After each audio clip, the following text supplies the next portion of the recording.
আসসালামু আলাইকুম। আশা করি সবাই ভালো আছেন। আমি সাইফুদ্দিন অপূর্ব। রিসেন্টলি আমার একটা ভিডিও ভাইরাল হয়েছে। প্রেস ক্লাবের সামনে একদল পোলাপান আমাকে হ্যাসেল করছে, আমার ব্যাগ চেক করছে, আমাকে বিভিন্ন আজে বাজে কথা বলছে। এটা আসলে এখনকার ভিডিও না, এটা আসলে গত 10 মাস আগের ভিডিও। এটা আমি যে প্রথম যেদিন ভাইরাল হয়েছি সেনাবাহিনীর সামনে, এটা ছিল তার কিছুক্ষণ পূর্বের ভিডিও। তার আগে আমি একটা 25 মিনিটের বক্তব্য দিয়েছি।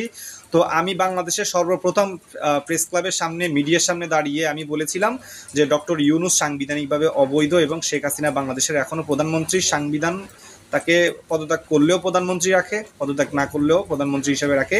এবং ডক্টর ইউনূসে যে আমেরিকাতে বিলিয়ন বিলিয়ন ডলার বিনিয়োগ করছেন, তিনি তো বাংলাদেশে সাধারণ একজন গ্রামীণ ব্যাংকের এমডি ছিলেন। সে কীভাবে বিলিয়ন ডলারের মালিক হলো, আমেরিকাতে তার বিলিয়ন বিলিয়ন ডলার কীভাবে গেল, আমি এই টাকার উৎস কি? এটা তো শেখ হাসিনার সময় পাচার করা, তো এটা শেখ হাসিনার নামে গেছে।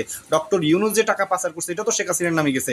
আমি এই কথাগুলো বলার কারণে ডক্টর ইউনূসের লোক সেখানে আমাকে একদল চেয়েছিল গণপিটুনি দিয়ে মেরে ফেলবে, আরেক দল চেয়েছিল আমাকে সেনাবাহিনীর হাতে তুলে দিবে।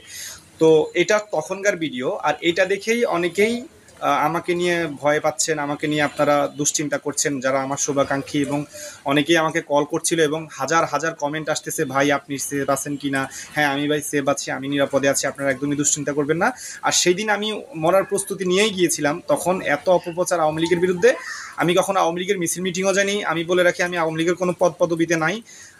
তারপরেও আমি সেদিন প্রতিবাদ করতে গিয়েছিলাম মরার প্রস্তুতি নিয়ে। তারপরেও সেখানে আমি একটু ঘাবড়ে গিয়েছিলাম, ভয় পেয়েছি, তাদেরকে সরিও বলেছি। তো যাই হোক, তারপরে আলহামদুলিল্লাহ আমি সাকসেস। আল্লাহ আমাকে বাঁচিয়ে রাখছেন, আমি ন্যায়ের পক্ষে কথা বলতে পেরেছি। আলহামদুলিল্লাহ। আপনারা সবাই আমার জন্য দোয়া করবেন।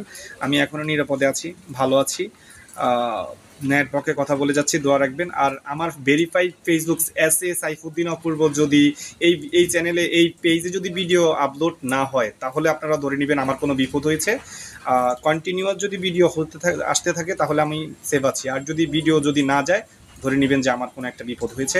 আর সাম্প্রতিক সময়ে পুলিশ, র্যাব, বিভিন্ন গোয়েন্দা সংস্থা আমাকে হন্যে হয়ে খুঁজতেছে, আমাকে বারবার রেড দিচ্ছে ধরার জন্য।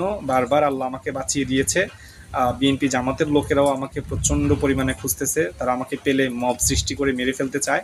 তো যাই হোক ভাই, আমার হায়াত যতদিন আছে ততদিন বেঁচে থাকবো ইনশাল্লাহ, আর হায়াত না থাকলে চলে যাব। আপনারা আমার জন্য দোয়া করবেন, আমি যদি মরে যাই আল্লাহ যাতে আমাকে শাহাদাতি মৃত্যু দেয়, শহীদি মৃত্যু দেয়, আমি যাতে ইমানের সাথে কবরে যেতে পারি। এবং মনে রাখবেন, আমি যদি মরে যাই তাহলে আমার লাশটা যেন নোয়াখালীতে কোনো একটা মসজিদের আশপাশে আমাকে কবর দেওয়া হয়। মানুষ হিসেবে আমি ভুলে টুলের ঊর্ধ্বে নই। আপনারা আপনাদের সন্তান মনে করে আমার জন্য দোয়া করবেন, আল্লাহ যাতে আমাকে ক্ষমা করে দেয় আমার ভুল ত্রুটি। এবং যদি বেঁচে থাকি তাহলে যাতে ন্যায়ের পক্ষে এবং জনগণের সেবা করতে পারি, আমার জন্য সবাই দোয়া করবেন। আসসালামু আলাইকুম।